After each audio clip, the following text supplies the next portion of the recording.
Good afternoon. I'm Carlos Fernandez, Policy Analyst at the Vegas Chamber. I'd like to thank you all for tuning into a reopening Playbook webinar presented by Wynn Resorts CEO Matt Maddox and Vegas Chamber President and CEO Beth Sewald. Before we get started, I want to take a moment to explain some features of this call. In order to preserve high sound quality, we'll be muting everyone in the call besides our presenters to make it easier for everyone to hear. If you'd like to ask a question, there are a few ways you could do so.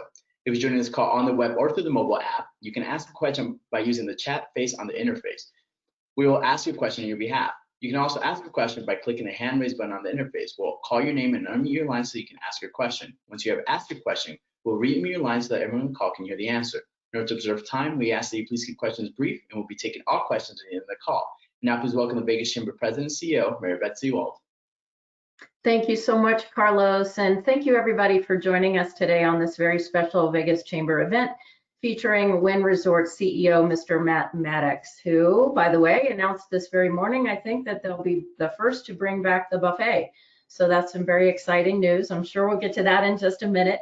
But Mr. Maddox today is going to talk with us about the impact of COVID-19, not only on Wynn Resorts, but the entire gaming industry in general, and how Wynn Resorts has been able to manage this through some very tough times, not only from an HR aspect, but also in developing the Wynn Las Vegas Health and Sanitation program and what that means for guests and employees.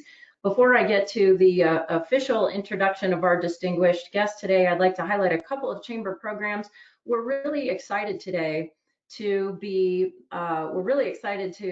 partnered with the Henderson Chamber of Commerce on a new video series called The Comeback: The Power of Sports, Hope, and Recovery. And that's a series where business leaders from across our state are going to interview sporting leaders here in Nevada and discuss how the reopening of sports is not only going to inspire and be a beacon of hope for those of us in business, but how it can inspire those of us as business leaders as well. Also, I want to let you know about Vegas Chamber's Leadership Advanced program. You can enroll for that. It's the fall program. You can go to leadership.vegas there. And then also tonight, in case anybody hasn't heard yet, the governor is going to be having a press conference at 5 o'clock. So I'm sure we're not going to want to miss that. And now I'd like to introduce our guest for today. Mr. Matt Maddox is the CEO of Wynn Resorts, which is one of the most recognized luxury resort brands in the entire world. Matt started his career in investment banking and corporate finance. A little known fact about Matt is that he was one of the first employees to join Wynn Resorts when it was formed in 2002. And then also he became CEO in 2018. So Matt, you have a laundry list of successes with Wynn Resorts that are very laudable, but I think, you know, you've certainly been such a guiding force. And I was saying to you early in the conversation before we came online today that you've really set the standard and raised the bar as a leader in general, because this pandemic didn't come with a set of instructions, but you've been a leader from day one. So first, I just want to thank you for that. Oh, well, thank you, Beth. I appreciate that. And I appreciate the opportunity to come and speak to the chamber. Well, thank you so much. And I know that the Wynn has a lot of stories about successes, and I believe we have a video that we want to show. It's an advertisement that's airing, I think, in California. So, Carlos, if we have that video, please. If there was one immediate commitment we made at Wynn when we closed in March, it was keeping all 15,000 team members on board with full pay and free testing for all. We then focused our 5-star level of service to all who needed it and did what we always do. We cared about everything and everyone. In our communities and in our homes, we were there with food and supplies, and with love. We made improvements to people's lives. We strove to be better, and we made people happy, like we always do. This closure may have temporarily taken us out of Wynn and Encore, but it couldn't take the Wynn and Encore out of us. And now, we are proud to welcome you back.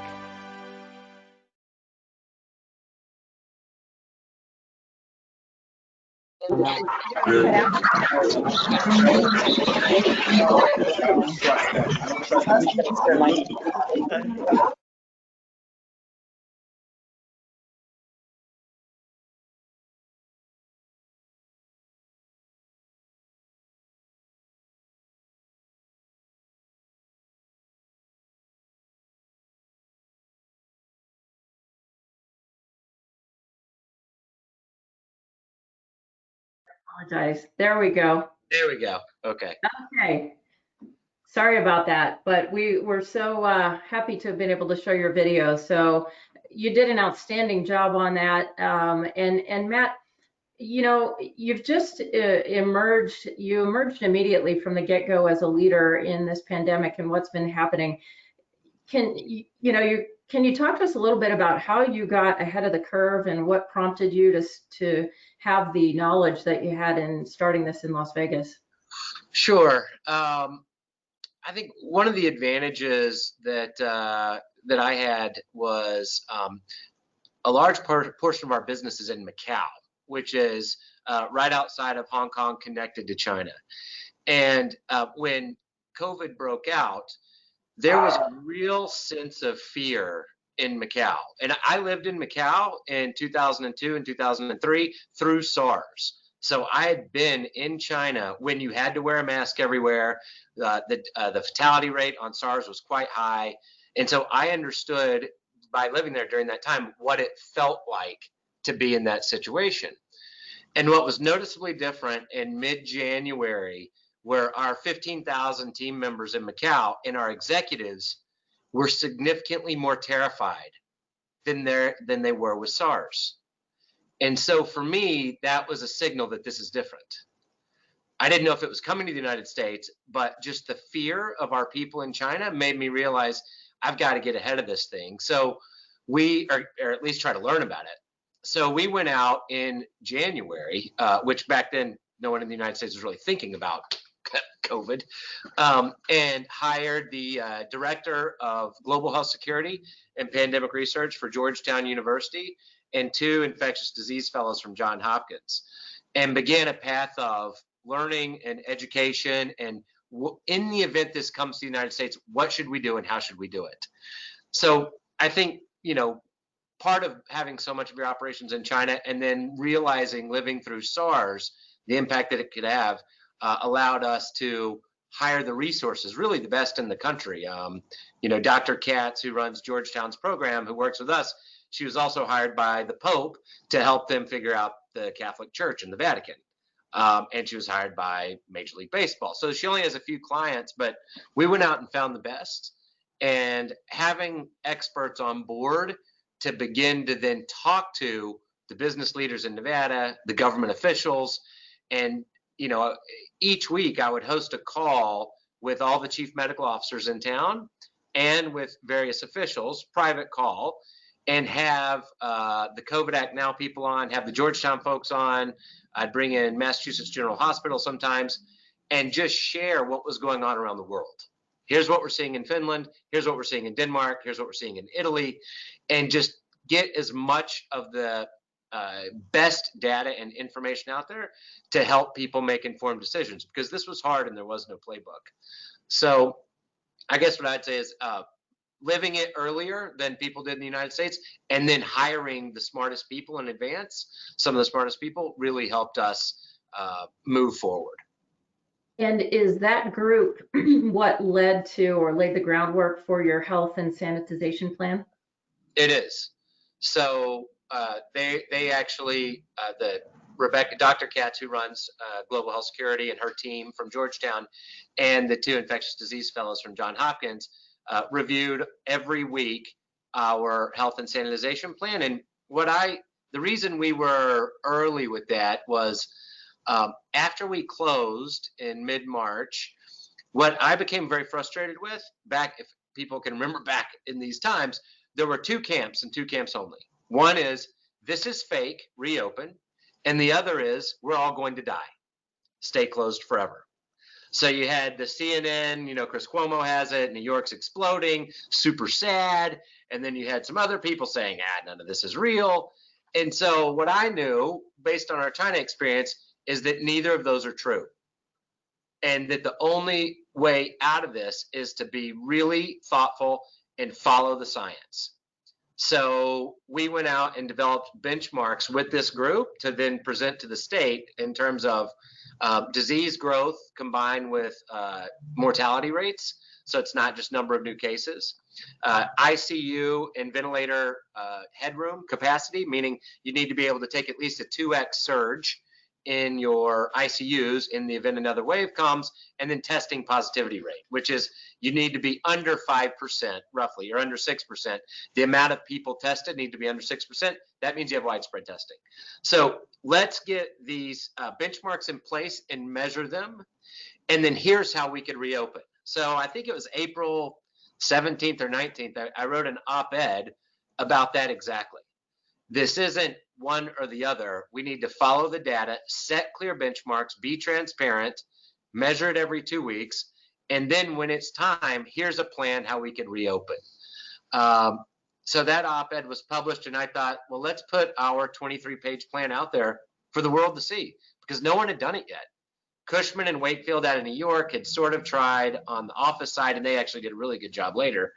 But you know, I was calling around, I called Disney, I called Southwest Airlines, I called everybody and said, what are you going to do? And everybody was sort of deer in headlights and, you know, all working, but not sure.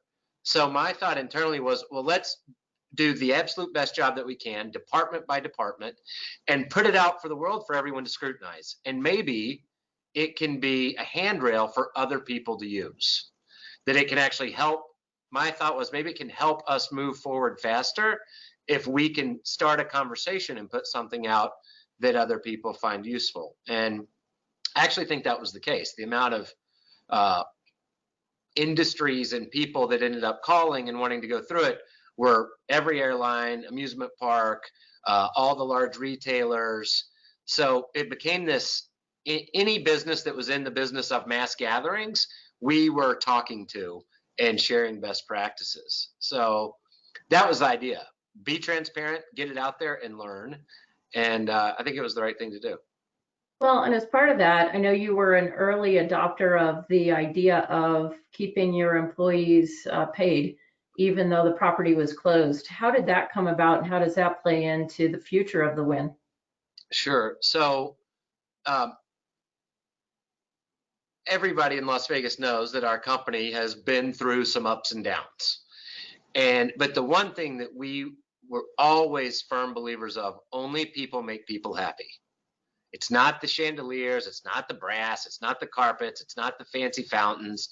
It's human to human interaction. That's why the restaurants that you love, you know the hostess, you know the waiters. That's the feel. And so our 15,000 team members are really the lifeblood of the organization. And one thing that as a CEO that I promised myself when I stepped into is I wouldn't just focus on one constituency, which I think a lot of CEOs focus on, shareholders, right? Shareholders. That's not the constituencies in today's world. There's shareholders, there's customers, there's employees, there's media, there's government, and there's regulators. And you need to think about all of those in a bundle and understand where the real value chain is. So I made a decision to go out to our shareholders and tell them that I'd like to invest $250 million, and we're going to have to borrow that money to pay our 15,000 people through the closure, because it's an investment in culture. The people will come back excited. They'll help us get a health plan in place, and we will have earned trust and loyalty, which over the long term will pay off for sure. So lots of shareholders didn't like it at all. You know, can't believe you cut my dividend. And I didn't care, because it was the right thing to do to keep the 15,000 people on board. But it was also for us, I believe, the right investment in the future. Now, only time will tell. But it was something that, you know, I took to our board of directors. The board approved it or agreed with it. And, you know, I think we were one of the very few. The Las Vegas Sands did it as well. But even, you know, I don't blame other companies. You have to do what you have to do. But Marriott, Hilton, Disney, every airline, you name it, they, you know, most people didn't go that route. So clearly it's not sustainable forever, and we made a commitment to get through closure here, and we did. And if you walk around, there's real pride, and I hope that lasts and really strengthens our culture. Well, I know you were definitely a trailblazer in that, and you did set the bar high for the other, not only the properties, but other businesses in general to try to continue paying their employees, because you were certainly the talk of the town when you did that. And also your plan at Wynn Resorts helped shape the Chamber's plan. So I really appreciated your leadership on that front as well from a personal standpoint. So what would you say is your assessment of how long the Las Vegas economy is going to take to recover? Oh, man. Well, I guess it depends. Las Vegas is a reflection of the overall economy, right? And we know that we have some fundamental problems with our business right now, which are conventions, concerts, and nightclubs. Those are, conventions aren't coming back this year because they only book every year. So 2020 is going to be very bumpy. We're going to be busy on the weekends, not very busy midweek, but it's getting better each day. So, I watch the room bookings every day, how we're yielding. We're over, 4,200 room bookings a day now. That was 2,600 a week and a half ago. It's all from regional markets because there's no fly-in right now. So New York used to be our third largest market, and right now it's not on the list because no one's leaving New York. No, you can't fly here. So I think for the leisure side, that will come back faster because flights will start to come back in the fall, et cetera. But the convention side, we need to try to figure out how we're going to keep that business in 2021. And I think we can. Praying a vaccine will come without a doubt. When it comes and how widely spread it is another issue. So one of the things that I talk a lot about to the University Medical Center here and Thermo Fisher and other companies is we need to figure out how to get to, in the next 60 days, true rapid testing. And I'm saying 15-minute turnarounds. And that tech is coming. It's already in China. Like, it's coming fast. And we need to get the cost of a test down from, subsidized $100 to more like $20, $25. And so, one of the things that we're working on is it's a similar situation that happens in Asia right now. You can get tested, and in 15 minutes, it's a PCR test, meaning the swab test. You're told if you have it or not, and then you're given red, yellow, green. And so if we can get to a point where we can set up a system where we can have rapid testing for customers in a large scale way, which sounds ambitious, but I know we can do it. I think we can get back to mass gatherings in the fall rather than in 2021. Now, I'm an outlier on that opinion. Most people would say we won't see concerts till 2021. I think that we'll see a second wave in the virus. I think that it's going to be bumpy and complicated and a wild bucking bronco. But I do think that we'll figure out a bridge to get us to the point of when we get a vaccine as opposed to just holding out. So that's something that I work on kind of every day. But back to normal means people are no longer scared. And we also have the economy issue. So for what it's worth, everyone has their opinion. Who knows if they're good or not, what the shape of this recovery is going to be. My shape is square root, meaning I think it's going to go up and then I think it's going to plateau because there's so much stimulus in the market right now. But small businesses, there's going to be a lot of struggle, I think, not a downward trajectory. But that's how I'm thinking about planning for 20 and into 21. So I'd say, we have some work ahead of us. Matt, you probably saw this in the news already this morning. A news report came out saying, I think it was health officials encouraging business owners to require their patrons to wear a mask. Is that anything you're considering at Wynn Resorts, or how do you encourage tourists to use face coverings? So it's a great hot political debate that almost divides red and blue. you know, it is the right thing to do from a health standpoint. It's also highly political. And, you know, in the US, mandating things can be somewhat hard. So we're more strict on areas where it's hard to social distance, like in our table games. If we don't have plexiglass up, you have to be wearing a mask, and other people don't do that, meaning craps, roulette, etc. But you don't tell people if you're sitting by the pool, you have to wear a mask. There's no science behind that, and you're with your group. And, you know, if you're distanced in a restaurant, you walk in with your mask, but then you take it off, right? And so does walking down a hall. So there's a lot of, in a large building like ours, what does wear a mask mean and not mean? So what we do is we have 50 people, and I actually stole this from Disney about 4 weeks ago, 50 people called the Smile Brigade, and they're part of our former nightlife team and convention sales team. And what they do is they walk around and very politely, if there's groups gathering, ask them to please not do that. And, you know, if they don't know each other, and like in our pools, we have security that have 6 foot long foam noodles, if you know what those are. And if there's groups coming together, they'll like kind of playfully, you know, part them apart. And then we're rewarding people for wearing masks. Like, oh, wow, we're so glad you have a mask here. How about a free drink? So trying to go down that path as opposed to, you know, a hard mandate where it's obvious, but until it's a requirement, I think we're doing the best we can. And I think we're doing a good job, actually. And we're just trying to, you know, do what we can to create a safe environment. What a great way to reassign your staff and make use of your staff and leverage the manpower that you have by doing that, and making it a positive thing, where I've gone into some places and they weren't as nice if you didn't have a mask on to some of the other patrons. And I was a little embarrassed for the people who didn't have a face covering on. Yeah. And so that must mean, and I know you do this, but that must mean that you all invest a tremendous amount on training your teams. Yes, we do.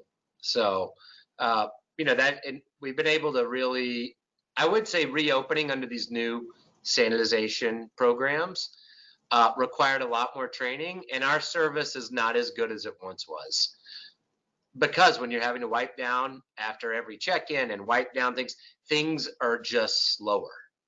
And our people who have done a certain thing a long time are learning the new ways. It's a lot better this week than it was last week, and it'll be better the next week. And we're learning things that we put in our plan that actually don't make sense operationally once you're moving. And, you know, we're just trying to do it the right way, and without destroying the Las Vegas experience, right? I mean, we need to remember people come here to forget about where they came from for a couple of days. So mixing regular rules, and which are important, and fun, that's what we're trying to do with this Smile Brigade, and it doesn't always work, admittedly, but that's the path that we're going down. Well, I applaud you for that. The Smile Brigade is an amazing idea because it promotes that customer service excellence that Las Vegas is known for, and that Wynn Resorts is known for. So what a brilliant idea. And don't be surprised if I find a way to borrow that. But on a bigger picture note, what do you think? I mean, I'm on the board of the LVCVA, and we talk about tourism all the time. What do you think that this all means for the bigger Las Vegas experience in general, and how tourists and conventions will fare throughout this?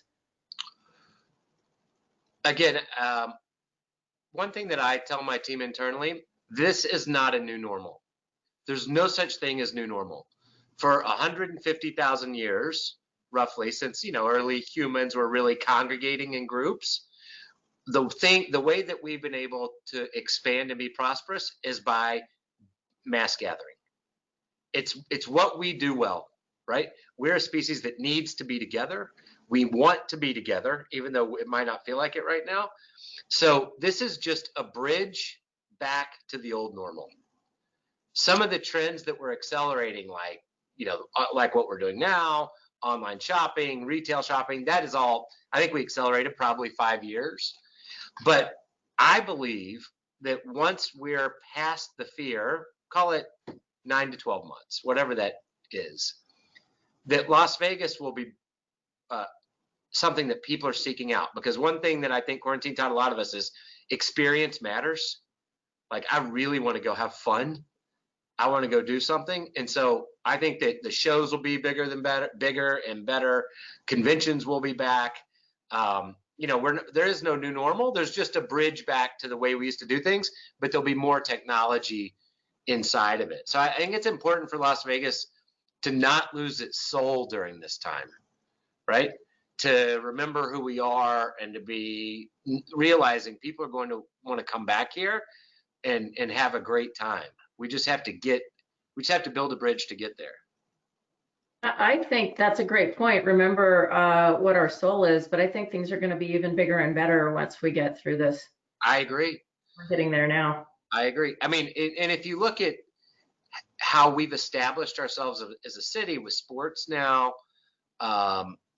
real estate, there are a lot of people, this has been a trend, but it's accelerating, from California saying Nevada looks pretty good right now. So I actually think that we have an opportunity to come out of this. The state's going to have a major deficit, of course, but the Las Vegas experience is going to be better than it was. I think so too. If you were a small business owner yourself, you're running a very large business, but about 95% of the members at the Vegas Chamber and in Southern Nevada and throughout the state are small businesses. What would be your best advice to them right now? Well, I mean, again, I'm not running a small business, but I have many years ago in my past, and I'm sure, as they all know, liquidity is king. So make sure you have explored every single potential government program, that you've really looked at all PPP, that you have take that time, because there is money out there. And,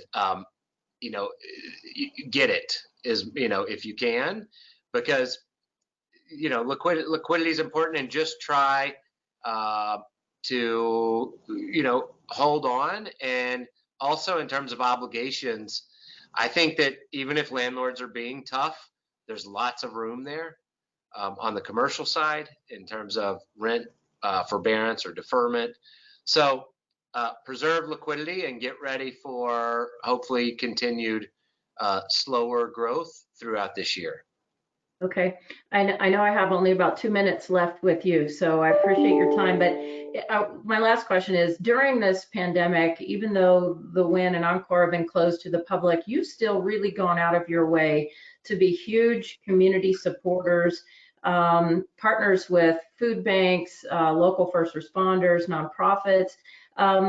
Why was supporting the community such a priority for you?